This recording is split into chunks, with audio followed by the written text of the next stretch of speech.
This is 99% Invisible. I'm Roman Mars. Anyone who has listened to this show knows that I love stories from history. And one of the things I love the most is that a history story in and of itself has a certain value.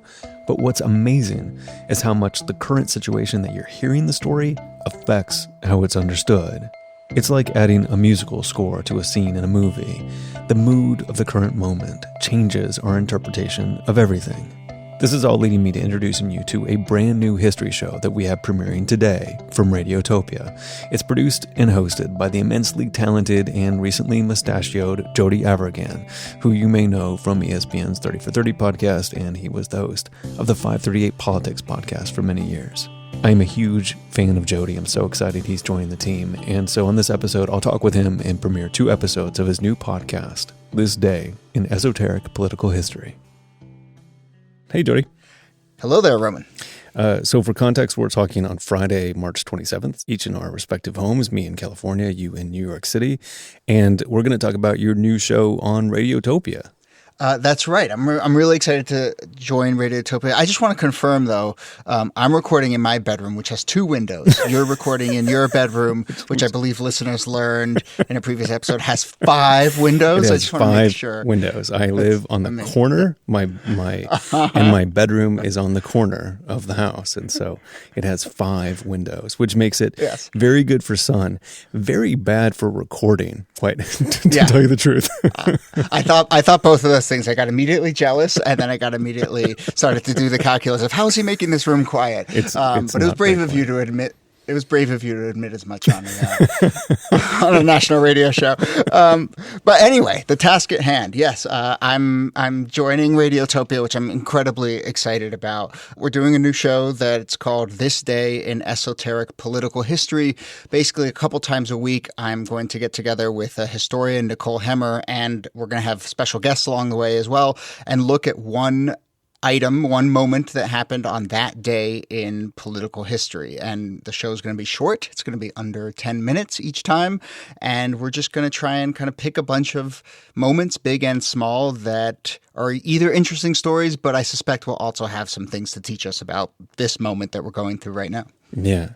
I mean, one of the things I've noticed in the conversation about coronavirus and even Trump, as we've been talking about Trump for the past couple of years, is we've been falling back on this idea that all this is unprecedented. And I think that helps describe the enormity of everything, but I don't think that description is very helpful beyond that. I think it's a much more useful approach to find, little threads of connections that are precedented so that we can continue to learn and evolve and respond. And that's why I'm really excited about this day in esoteric political history. How do you see the role of the things that you will tell stories about and how they connect with the modern world? I mean, I think it's born of the very same instinct that I think a lot of people have had, and I've had both as a journalist and just as a human being, to find myself thinking long before coronavirus, over the last 4 or 5 years or so, saying, man, this feels new. This feels unprecedented. It feels like we're in completely new territory. And I think like a lot of people, I have found myself turning to history more and more to get some guidance and get some guardrails. And, I've come to think that there's kind of basically 3 main ways in which history can help us understand this moment. And one is to say, no, this isn't new. This has happened before. Look at, this time, and this time when basically this exact thing happened before. And there's comfort in that. There really is. That's not to diminish the sort of seriousness of what's happening now, a given incident. Then there's the second category, which is, oh no, this really is new. And there are moments like that. And I don't want to dismiss that, but I think understanding when you need to raise the alarm and say, oh my gosh, we are in uncharted territory. The third category is the one that I'm really fascinated by, and I think I've really come around to, and I think I want to try and explore in this show, which is things may be new. We may be in uncharted territory, but this moment is a product of history. The conditions that have built up in this country over the last 20, 30, 50, 100 years have led us to this moment. And that, I think, is the thing we don't talk about enough, how what we are feeling is completely new and unprecedented and sort of out of nowhere is actually a product of what has happened in this country, and it's almost inevitable given the forces that have shaped politics in this country over the last, few generations. Right. So we're going to play a couple episodes of This Day in Esoteric Political History. One of the things I love about the name is when I was feeling this same need to sort of examine the world and put out a podcast by diving into history, I called it What Trump Can Teach Us About Con Law, which is equally... I thought of that too. Which is equally cumbersome. It just rolls off the tongue. Well, I also appreciate that you in Slack recently tried to acronymize it or whatever. TD. And I saw that and I was like, no, we're not going to be doing that. TDIPH. This day, maybe. Yeah. So This Day in Esoteric Political History. So we're going to play a couple episodes of This Day in Esoteric Political History. And the first one, could you tell us about what happened on this day and sort of tee up the story that we're going to hear first? Yeah, so on March 31st, we're going to be talking about March 31st, 1968, which is when Lyndon B. Johnson, a sitting president, incumbent president, in an incredibly tumultuous year, 1968, he announces that he's not seeking re-election.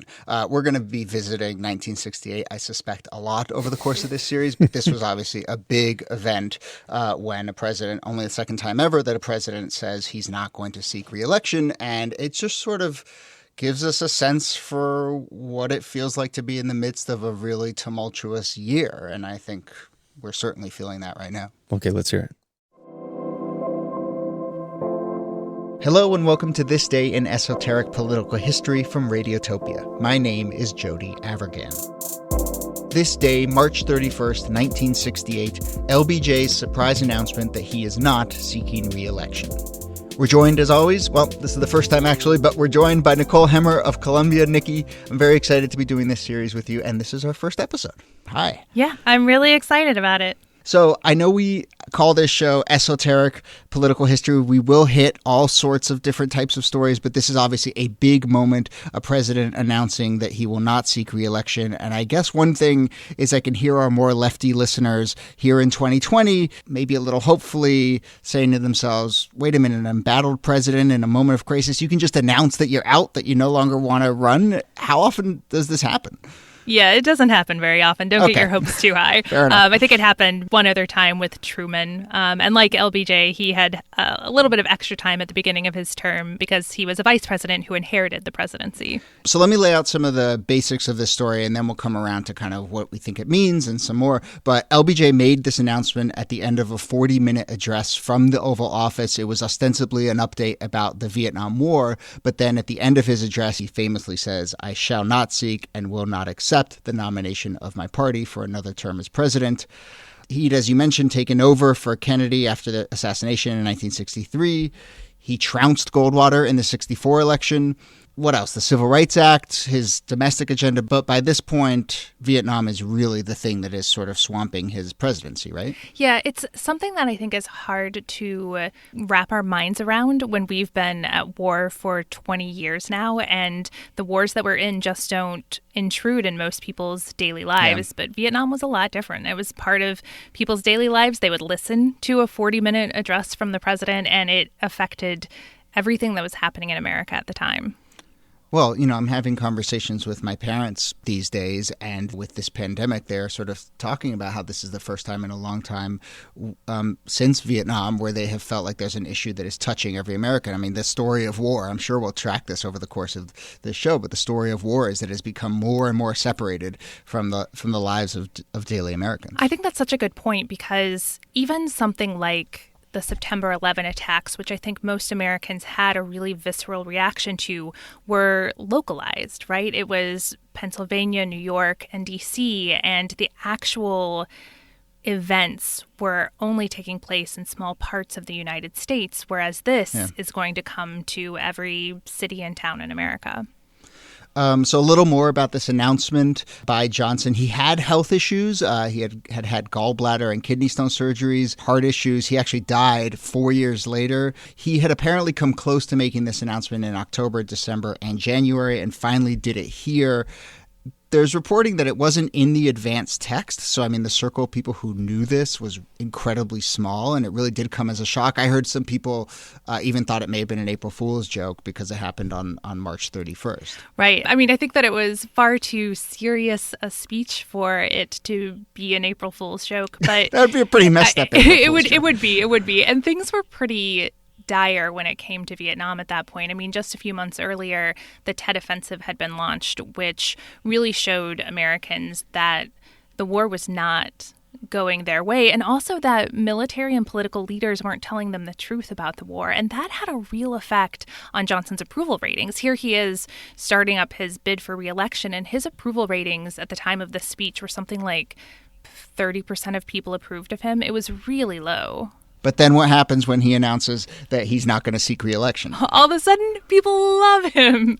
Once they know they don't have to put up with him anymore, Americans flip. They go from 57% disapproving of him to 57% of them approving of him. Yes, that would not happen today. I mean, you look at approval ratings and they're so steady and they're so dictated by polarization and partisanship that I don't think we will see swings like that, inherently mean people are crossing party lines in their approval.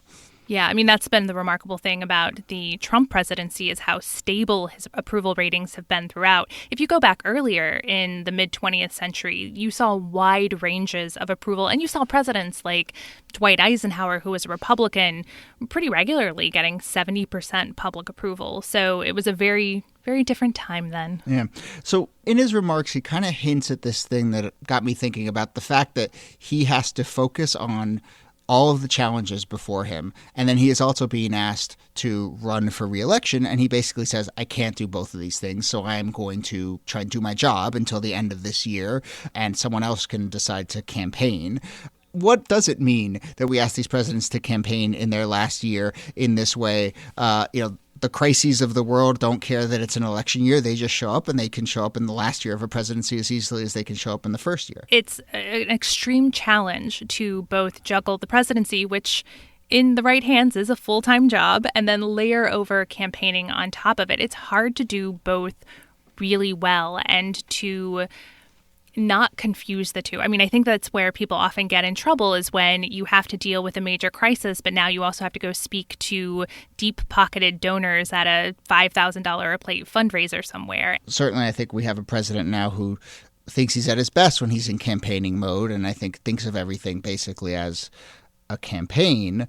Has anyone ever tried to split these two? A little bit. So if we think about the Obama re-election campaign in 2012, he took his entire sort of re-election campaign and he sent all of his people to Chicago, and they were going to run the re-election from there, and he was going to be governing in D.C. And I think that kind of splitting, there's only so much that you can do, right? It's ultimately a fiction, but that's one attempt to do it. I want to wrap up with a kind of big question about 1968 and these other moments in history that feel incredibly tumultuous. So you look at 1968 and you say, goodness, wars, riots, assassinations, presidents not running for re-election. Some of these are obviously linked to each other, but I guess I'm trying to figure out whether there are just these eras of overall instability where it's just one of those years in which big, messy, epic things are going to happen, maybe even if they aren't directly tied to each other. Do these things kind of tend to group? So that's a good question. The answer is sort of yes and no. I'm not sure that the assassination of Martin Luther King led to the assassination of Bobby Kennedy, but if we take a kind of bigger picture look at things, instead of looking just at 68, look at the 60s as a whole, there had been a lot of fractures forming for the whole decade, right? You had the Cuban Missile Crisis, which had the whole world on the brink of nuclear apocalypse. You had the assassination of John Kennedy. You had the Civil Rights Movement and racist murders and violence that were happening pretty regularly, urban uprisings. So by the time 1968 rolls around, a lot of the things that happen are kind of overdetermined because of all of these fractures that had been caused earlier. I remember in 2016, we had a few conversations on the 538 Politics podcast, which I did during that election, that were basically, is this 1968? And I think what I'm realizing in retrospect was that, 2016 was not our 1968. It was the beginning of the sort of process that you just described. And maybe now, 4 years later, we're having our 1968. Yeah, if you think about all of the things people have pointed to as weaknesses in the American system revealed by 2016, we're now in a moment with the pandemic where all of those weaknesses are starting to cause even bigger and more catastrophic problems. Well, on that cheery note, we will end our first episode. That is it for today. Nicole, thank you very much. Thanks so much, Jody. This was fun. Now, how can you get in touch with us and be part of this show? You just need to remember one thing: This Day Pod. I am quite proud of myself. Over the last couple of weeks, I have secured This Day Pod on every possible medium. So that is our website, thisdaypod.com. You can email us, thisdaypod@gmail.com. And our social handles on Twitter and Instagram, you can find those, This Day Pod. If you have any suggestions for future topics or dates or comments at all, do get in touch with us. This Day in Esoteric Political History is a proud member of Radiotopia from PRX. This was our first episode, so we want to thank everyone at PRX, including executive producer Julie Shapiro, for bringing us on board. This is a moment when I think we're all realizing the power and the need for community, so we just feel really honored to be on board and part of that community. Our researcher and producer is Jacob Feldman. Our music is from Blue Dot Sessions, remixed by Jameson Isaac, a.k.a. Teen Days. Our artwork is by Kate LaRue. Next episode, we'll discuss something that's probably on your mind: pandemics, and the time 100 years ago when a president got hit with the flu while negotiating the end of a world war. My name is Jody Avirgan. Thanks again for listening, and we'll see you soon.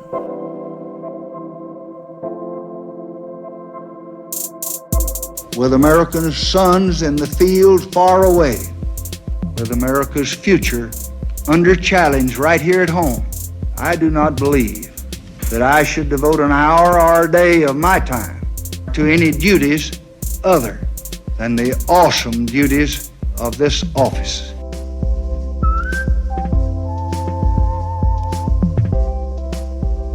We have the world premiere of another full episode of This Day in Esoteric Political History and more conversation with Jody Avirgan after this.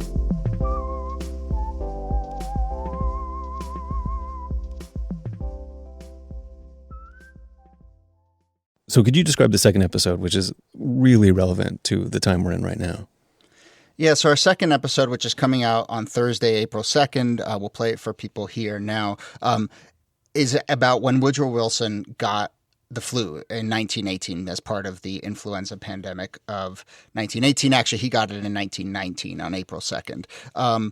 This is where I should confess that we were originally planning this show to be about just elections. We thought this was going to be a tumultuous election year, and we thought we'd do stories from previous elections. And then we did sort of change a little bit when the coronavirus pandemic began to feel like, you know what, we want to make space for other stories in politics, other moments of crisis, other moments when this country has faced things like this. And so we've broadened the scope a little bit, and this is an example of a kind of thing that wasn't necessarily an election year, but obviously a moment when our politics had to react to a pandemic.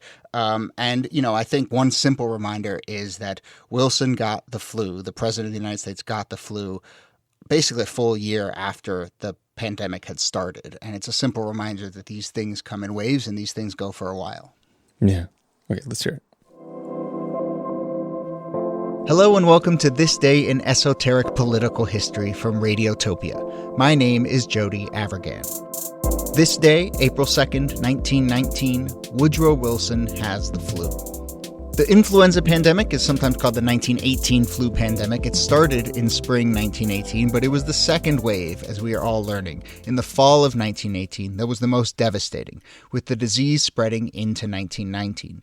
That is when President Wilson reportedly caught the flu either right before or right after he arrived in Paris for another round of talks to try and bring an end to the First World War. We're joined, as always, by Nicole Hemmer of Columbia University. I'll lay out what we know and don't know about this moment in a second, but we should say right off the bat, Nikki, that there's a little bit of controversy about whether he actually had the flu or there were some other things going on. Yeah, so one of the things that people know about Wilson and his health is that he suffers a pretty serious stroke near the end of his presidency. So for a long time, historians talked about this illness as a mini stroke that he had had. But if you actually look at the set of symptoms that he had, including a really high fever, none of them really fit a stroke, and they all sound a whole lot like this pandemic that was ravaging the world at the time.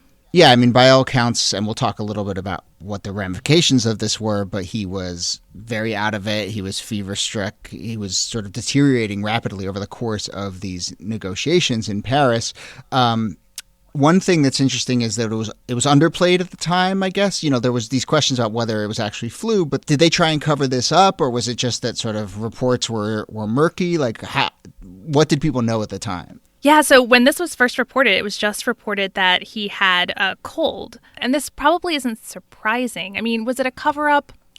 They didn't often tell in detail the kinds of illnesses that presidents had at the time. There's a much bigger cover-up that will happen later in his presidency about his health conditions. But in this case, not wanting to scare people in the midst of both a war and a pandemic, they decided to just say, hey, it's a cold, he'll be fine. So I want to get to some of the sort of bigger questions around this because, for one, I mean, it's really kind of stunning how precarious of a situation this is. We have a leader at a meeting with all of the what is known as the Big Four who are negotiating the end of World War I. Wilson's doctor says, quote, "The whole of civilization seemed to hang in the balance."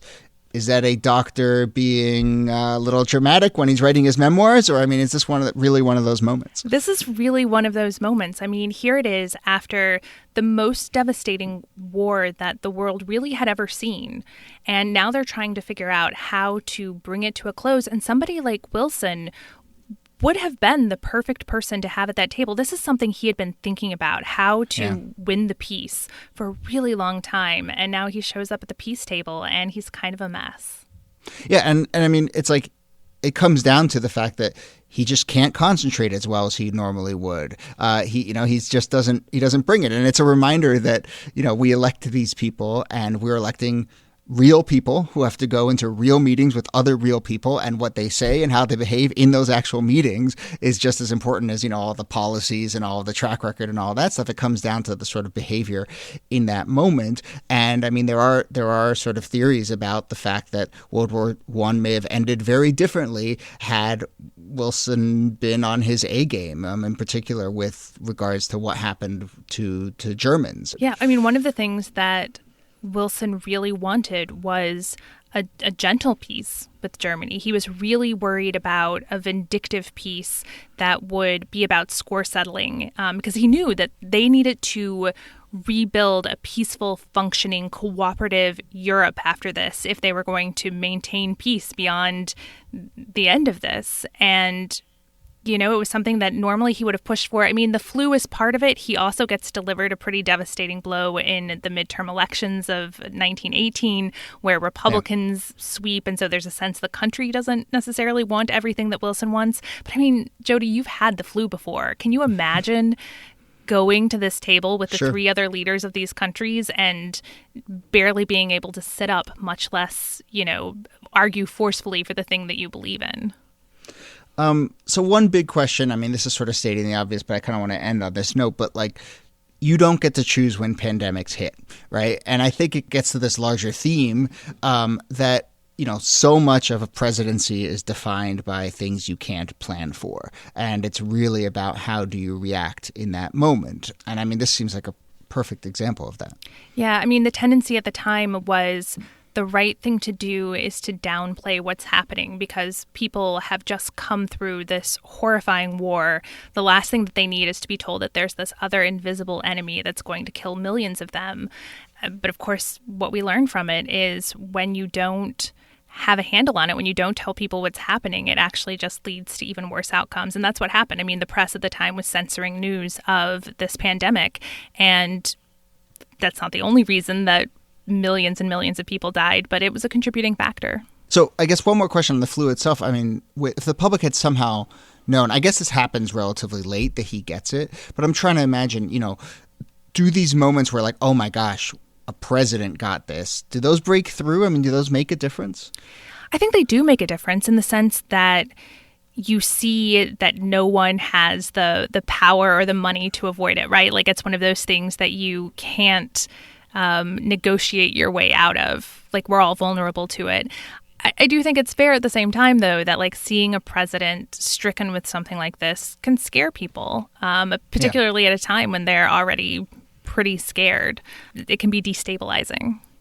There's this little meme or whatever you want to call it floating around people use this term of we must protect so-and-so. And I think it was pre-pandemic, but now people are saying, we must protect, pick, Beyonce or whoever, but also, politicians. Like, we have to keep these people healthy so that they can do their jobs, because their jobs have massive ramifications. Yeah, I mean, let's just put it out there. Ruth Bader Ginsburg is somebody people have been trying to wrap in bubble wrap since 3 years ago.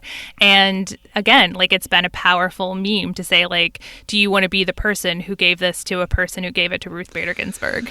Oh, wow. I hadn't really heard that framing, but yeah, I guess that's something to think about. Okay, we're going to wrap it up there. But first, a few other things that happened on this day, April 2nd, in other years. In 1870, the first female candidate for president, Victoria Woodhull, announced her candidacy by writing a letter to the editor of the New York Herald.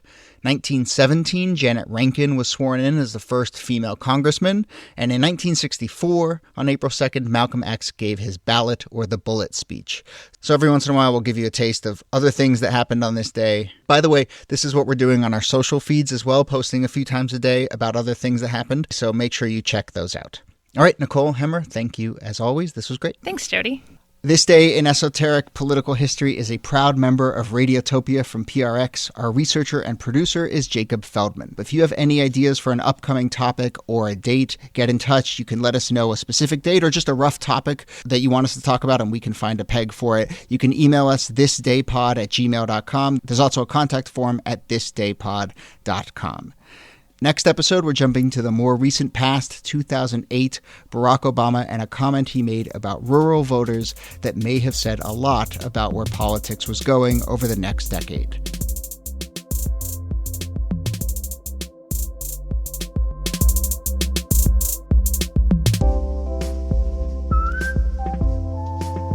We've been talking about this for a couple of months, and this was just going to be about the election and just use historical precedent to help describe the moment that we're in terms of the election. And then coronavirus pandemic started, and we decided to move up the launch date a week. So how are you thinking about the stories you will be selecting over this season while this is going on? I mean, I do want to make space for stories, not just, we're going to find stories of health crises or pandemics, right, but stories of just moments of national crisis. I mean, I think we are in a moment clearly of national crisis. I think we are going to enter a moment of what I've been thinking of as sort of civic creativity or civic rearrangement. We're really going to have to think through how our society is ordered and what our norms are. And politics is a space in which we do that, and we've had to do that for better or worse. And so I think making space to talk about moments where we've done that, not just necessarily linked to an election year. That said, I will say that my co-host, Nicole Hemmer, who's a political historian, when we were talking about making this change and expanding the scope a little bit, she pointed out, and she was like, elections have never really been normal. Most elections are huge, and most elections are kind of feel like they have crisis and so forth. And so even if we had stuck to just the election lens, we would have had plenty of big, huge moments where it felt like, oh my gosh, our country is tearing itself apart or being torn apart. Right. I also do want to say, though, it's very important to me to also just find small moments and moments that just are interesting. And I think we can find lessons in those, even if we don't go out of our way to find big moments or big lessons and so forth. Just telling a good small story from our political past, I think will still resonate. And I want to make space for the esoteric. It's not just going to be, meltdowns and influenza and so forth. Right. I mean, we're going to find some quote unquote fun and interesting stories as we go as well. And you're going to do some of that on your social media accounts and stuff like that, rather than just the podcast. Yeah. So on social media, we're going to be posting a few times a day, actually, about all the stuff that we don't get to. We only get to do one topic per day, but we've researched a ton. So just throughout the day and throughout the week on social media, on Twitter and Instagram, we're just posting about so-and-so happened this day, so-and-so happened that day. And I will say, we've already got that going, and I have found it really interesting. And some of the stuff is posted, I didn't post, our producer posted, and sort of caught me off guard. And I said, oh my gosh, on this day, we announced that we had a polio vaccine, or on this day, the Navy SEALs were formed, and just little tidbits that make you stop and think and draw your own little lessons or whatever. And so I'm actually pretty excited about the social media stuff we've got going on as well. Yeah. You were involved, you were on the Brian Lehrer show, and you were on 538. You often react two things in real time and are the producer and host of these discussions. Have you missed that role during this period of time when things are happening, or have you been happy to not be part of it in the direct conversation? I mean, I think both. I mean, I think anyone who is a journalist, when there's a big story and someone who, believes in that journalism has a role, it's been tough for me to feel a little bit like I'm sitting on the sidelines. But I also think that stories like these, looking to history, stories that kind of talk to a moment but not necessarily about a moment, are really important. And so I do feel like this is my chance to engage and my chance to contribute something. Going into this year, I sort of thought, well, do I want to cover this election again in the sort of day-to-day way I did in 2016 and the 3 elections before that? And I basically decided no. I mean, I like to sleep. I have a kid now. It was like 2016, took a few years off my life. And so this feels like a good balance. This Day in Esoteric Political History is produced by Jody Avirgan and Jacob Feldman. It's new from Radiotopia. A new episode comes out every Tuesday and Thursday. We'll have links to subscribe in the show notes and on our website. So I have one kind of self-serving public service announcement. Because people are not commuting as much, podcast listenership is down. Not by much, that's like 5% or so. But the thing is, this is part of the economy that you can support without spending a dime. If you go through the 99PI catalog and download or stream just one extra episode this week, that 5% decrease will be eliminated, and we'll maybe even see an overall increase. Or, you can go download and listen to the whole omnibus and pick one episode to send to friends. People seem to really like that at-home episode I did a couple weeks ago, so maybe send that one around. The point is, this is a thing where a free and joyful task could do a lot of good and keep the show healthy and strong. So thanks. If you do heed the call and listen extra and spread the word, tag me on Twitter and I'll thank you personally. 99% Invisible is a project of 91.7 KALW in San Francisco and produced on Radio Row, which is physically distributed in multiple locations, but in our heart, it's still in beautiful downtown Oakland, California. We are a proud member of Radiotopia from PRX, a fiercely independent collective of the most innovative podcasts in the world. Find them all at radiotopia.fm. You can find the show and join discussions about the show on Facebook. You can tweet at me at Roman Mars and the show at 99PI.org. We're on Instagram and Reddit too. But you can peruse old episodes and share those episodes with your friends at 99PI.org.